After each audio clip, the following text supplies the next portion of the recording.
Hello students, आप सभी का एक बार फिर से हमारे इस ऑनलाइन यूट्यूब क्लास में स्वागत है। और आज मैं लेके आया हूँ आपके लिए टुमारो लेसन का क्वेश्चन आंसर, जिनके बारे में हम आज डिस्कस करेंगे।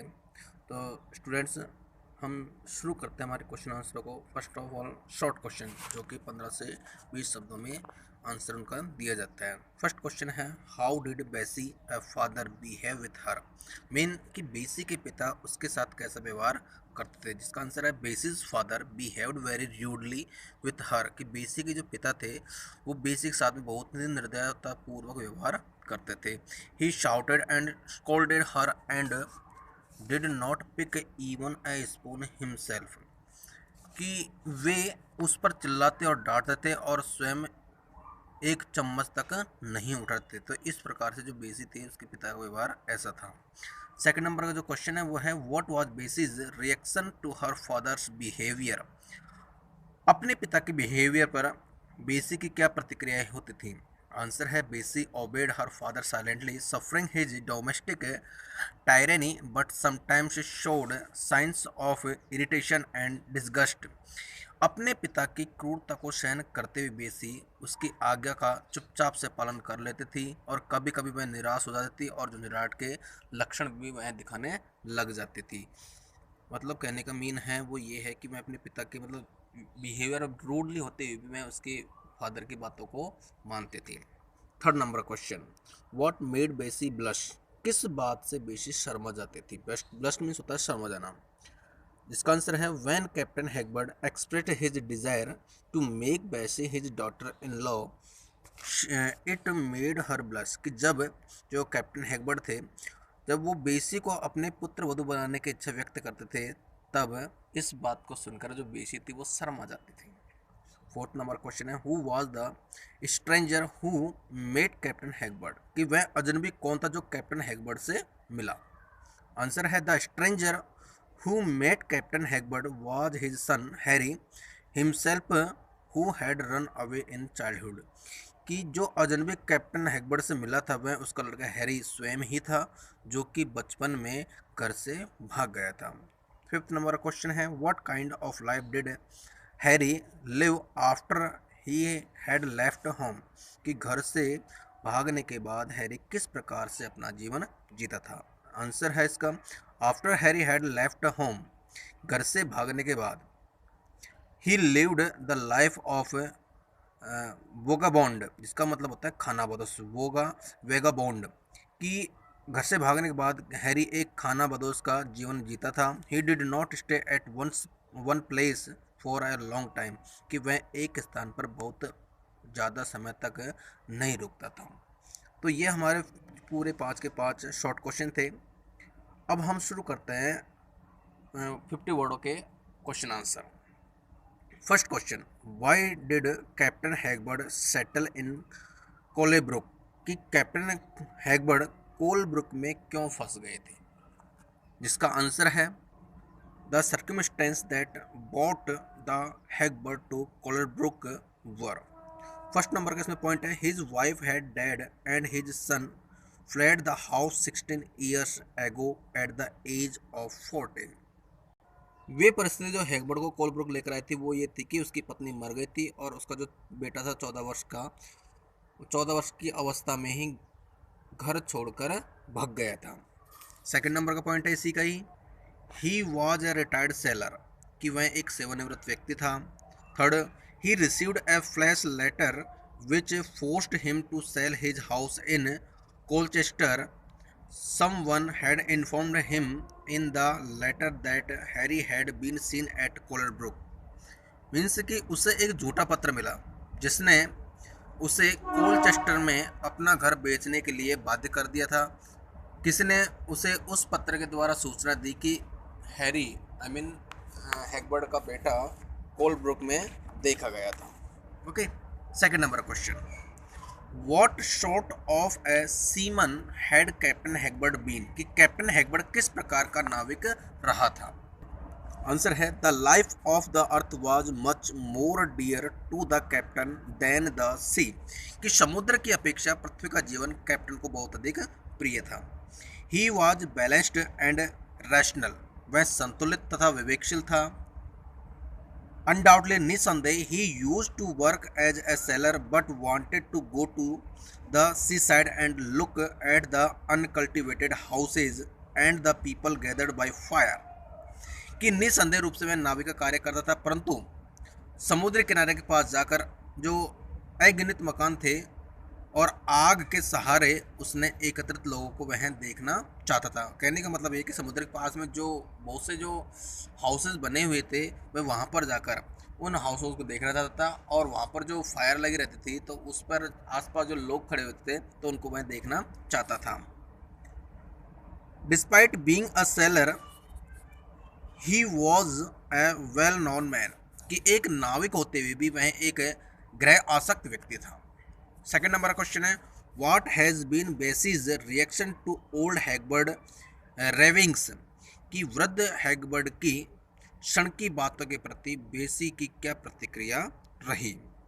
जिसका आंसर है Bessie reaction to the Hagberd's bizarre things are very calm and balanced, कि वृद्ध है जो हैगबर्ड था उसकी जो विचित्र जो बातें थी उस बातों के प्रति बेसिक प्रतिक्रिया बहुत ही शांत और संतुलित रहती है।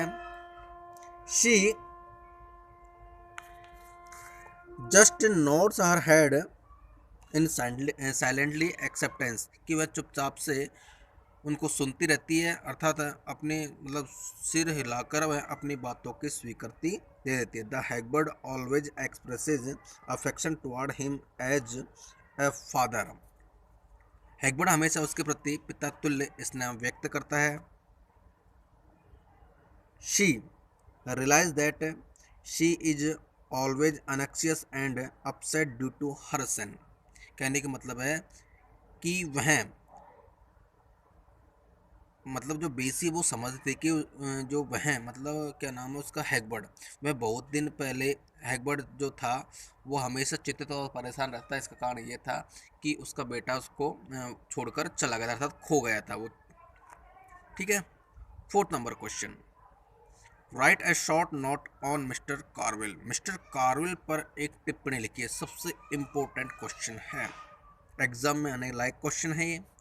आंसर है mister Carvil was a cruel man and father, कि मिस्टर कार्विल एक क्रूर व्यक्ति और पिता था। He would not even take a spoon to his mouth without the help of his daughter, यहाँ तक कि वह अपनी बेटी की सहायता के बिना एक चम्मच भी अपने मुंह तक नहीं ले जाता था। He always scolded and abused her, वह हमेशा उसे बेसी को डांटता रहता था और गालियां देता रहता था। He was jealous of her conversation with the captain, कि वह कैप्टन के साथ उसकी बातचीत से ईर्ष्या करता था। His body was a gent like a sea horse, कि उसका जो शरीर था वो दरियाई घोड़े की तरह विशालकाय था। His scream was like a Lions raw, कि उसकी जो चीख थी वो एक शेर की दहाड़ की तरह थी। तो इस प्रकार से मिस्टर जो कार्विल था उसका ये कैरेक्टर स्केच यहाँ पर किया गया। Next question, describe the kind of life basis lived, कि बेसिस जिस प्रकार का जीवन व्यतीत करते थे उसका वर्णन कीजिए। आंसर है Bessie was living in a hopeless life in a small hut with her widower and blind father, की जो बेसी थी वो अपने विदुर और अंधे पिता के साथ में एक झोंपड़ी में निराशापूर्ण जीवन बिता रही थी। She served her angry father who shouted at her and scolded at the slightest mistake, कि वह अपने गुस्सैल पिता की सेवा करते थे जो उस पर चिल्लाता रहता और थोड़ी सी भी गलती पर उसको डांटता रहता था। He did not even lift a spoon by himself, यहाँ तक कि उसका जो फादर था वो खुद भी एक चम्मच नहीं उठा पाता था। She obeyed him and continued to suffer silently and sometimes displayed sign of disappointment and annoyance, कि वह उसकी आज्ञा मानती थी और चुपचाप परेशानी भोगती रहती थी और कभी कभी निराश और झुंझलाहट के साथ या झुंझलाहट के जो चिन्ह थे उनको भी वह प्रदर्शित करती रहती थी। नेक्स्ट क्वेश्चन हैं 100 वर्ड्स वाले, जिनके आंसर हमको 100 वर्ड में देने हैं। फर्स्ट क्वेश्चन है, सबसे मोस्ट इंपॉर्टेंट क्वेश्चन है, captain Hagberd was an eccentric person, comment on it. कप्तान जो कैप्टन हैगबर्ड था वो एक सनकी व्यक्ति है, इस कथन पर आलोचना कीजिए। आंसर है captain Hagberd was suffering from obsession for the bereavement of his son, कि कैप्टन हैगबर्ड अपने पुत्र के वियोग में मानसिक रूप से पीड़ित था। His son left home when he was barely 14 years of age, जब उसके पिता ने घर छोड़ा तब वह मात्र 14 ईयर्स की एज का था। He was left without any work after retirement except to ponder over things and events of past and optimistic behavior for future. वह सेवानिवृत्त होने के बाद कुछ भी काम नहीं करता था सिवाय इसके कि पिछली घटनाओं और वस्तुओं पर वह चिंतन और मनन करना और भविष्य के लिए आशावादी व्यवहार रखना उसका मुख्य कारण था। The loss of his son and then the death of his wife created a vacuum in his life which affected his brain. उसके पुत्र के खो जाने तथा पत्नी की मृत्यु ने उसके जीवन में शून्यता भर दी थी, जिससे उसके मस्तिष्क पर काफ़ी प्रभाव पड़ा था। The first sign of mental instability was his shifting from Colchester to Colebrook. मानसिक अस्थिरता का जो पहला चिन्ह था उसका कोलचेस्टर से कोलब्रुक में आकर बसना था। He then advertised his pain among masses, कि वह अपने खोए हुए उसके बाद में उसने अपने दुख को जनता तक एक एडवर्टाइजमेंट के द्वारा पहुंचाया। His loneliness made him eccentric, उसके एकपन ने उसे सनकी बना दिया था। He was very much disturb for his lost son, वह अपने खोए पुत्र के लिए बहुत परेशान रहता था। He was sure that his sun would be back home the next day, लेकिन उसको पक्का विश्वास था कि अगले दिन उसका जो बेटा है वो घर पर वापस जरूर आएगा। नेक्स्ट क्वेश्चन है, justify the title of the story tomorrow. जो स्टोरी है टुमारो उसके शीर्षक का अपन को औचित्य निरूपण करना है। इसका आंसर है, The story has been given an appropriate title tomorrow, which symbolizes a whimsical state of mind of Captain Hagbard. कहानी जो टुमारो है एक उचित शीर्षक बताया गया है जो कि कैप्टन हैगबर्ड के दिमाग के सनकी स्थिति को प्रतिबिंबित करता है। After his wives death and his sun living his home, कि उसकी पत्नी की मृत्यु के बाद और उसके लड़के के द्वारा घर से भाग जाने के बाद ही वह captain Hagberd develops cynical optimistic attitude towards his son that he will certainly return to him tomorrow. वह कैप्टन हैगबर्ड एक सनकी आशावादी रवैया रखने वाला और अपने दिमाग में विकसित कर लेता था। कहने का मतलब है अपने दिमाग में फालतू की बातों को पैदा कर लेता कि उसका लड़का कल लौट आएगा, तो वो ये सोचता था कि हाँ मेरा बेटा कल आएगा, लेकिन ऐसा नहीं होता था। The irony is that this cynicism is so much deep rooted in his mind that even when his son comes to him, अब विडम्बना यह थी कि उसकी जो सड़क थी उसके दिमाग में इतनी अधिक गहराई तक जमी हुई थी कि जब भी वह उसका लड़का उसके पास में आता है वह उसे पहचानने से इनकार भी कर देता है। He refuses to recognize him and continues to harbor this attitude that his son will certainly come tomorrow, और वह उसे पहचानने से इनकार कर देता है और इस सनक को भी अपने दिमाग में पाले रखता है कि उसका लड़का कल आएगा। Thus, इस प्रकार the word tomorrow becomes the central point of the story. इस प्रकार से जो टुमारो जो पॉइंट बताया गया है, स्टोरी का जो टाइटल बताया गया है वो सबसे महत्वपूर्ण पॉइंट है, वो एक केंद्र बिंदु अपना इस स्टोरी का।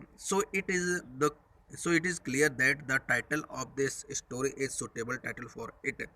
इसलिए इस कहानी का जो टुमारो जो टाइटल है वह एक उपयुक्त शीर्षक बताया गया है। ओके,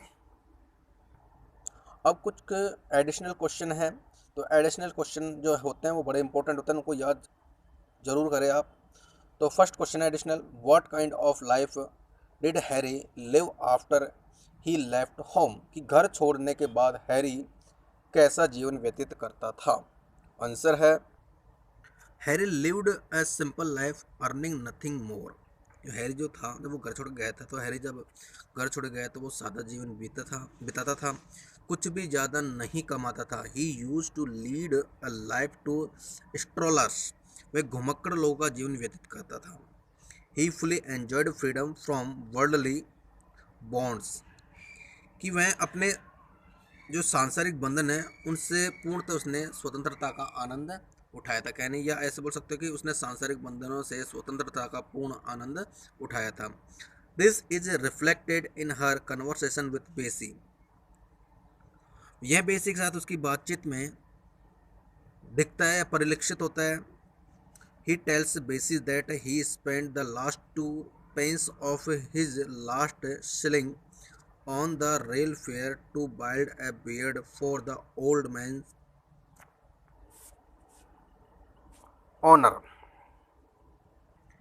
वह बेसी को बताता है कि उसने अपना अंतिम शिलिंग रेल किराए पर वह आखिरी 2 पेंस उस बूढ़े आदमी के सम्मान खातिर दाढ़ी बनवाने पर खर्च कर दिया था। नेक्स्ट क्वेश्चन है draw a character sketch of captain Hagberd. कप्तान जो हैगबर्ड है उसके चरित्र चित्रण पर व्याख्या कीजिए, चरित्र चित्रण कीजिए। आंसर है captain Hagberd is the main character of this story. जो कैप्टन हैगबर्ड है इस कहानी का मुख्य पात्र है। ही वॉज अ सेलर, वह एक नाविक है। Captain of a ship belonging to a coal company, वह एक नाविक है, एक जहाज का कप्तान था जो एक कोयला कंपनी का था। बट लेकिन he was always worried for his home and did not like marine life, लेकिन वह हमेशा अपने घर के लिए परेशान रहता था और समुद्री जीवन पसंद नहीं करता था। So as soon as he retired he buys a plot in Colebrook and builds 2 huts. इसलिए वह जैसे ही वह सेवानिवृत्त हुआ वह कोलब्रुक में प्लाट खरीदता और 2 झोपड़ी बनाता है। ही ट्रीट्स हिज सन मर्सिलियसली, और वह अपने बेटे को वह अपने पुत्र से निर्दयतापूर्वक व्यवहार करता है। His son lives his house at the age of 14, उसका जो लड़का था वो 14 वर्ष की आयु में घर छोड़कर चला जाता है। He settle in to the Colebrook because his son was last seen there and he hopes that his son Colebrook will return one day. कहने का मतलब ये है कि वह अपने मतलब उसका जो लड़का था जब वो घर छोड़ के चला गया था, तो उस समय उसने जब बात को सुना तो वह कोलब्रुक में बस जाता है, क्योंकि उसके पुत्र को वहाँ पर अंतिम बार देखा गया था और उसको यह उम्मीद थी, वह उम्मीद करता है कि उसका पुत्र कोलब्रुक में एक दिन अवश्य लौटेगा। He harbors a cynical, optimistic belief that his boy will return to him tomorrow, but does not even recognize him when his son finally returns. कि वह सन की आशावाद धारणा पाल लेता है कि उसका लड़का कल उसके पास लौट कर आएगा, लेकिन अंत में जब उसका बेटा उसके पास में लौट कर आता है तब वह उसे नहीं पहचान पाता है। ठीक है, तो ये कुछ एडिशनल क्वेश्चन है जिसके बारे में मैं आपको बताया। नेक्स्ट टाइम मैं नए क्वेश्चन लेके आऊँगा और न्यू चैप्टर होगा, तब तक के लिए धन्यवाद।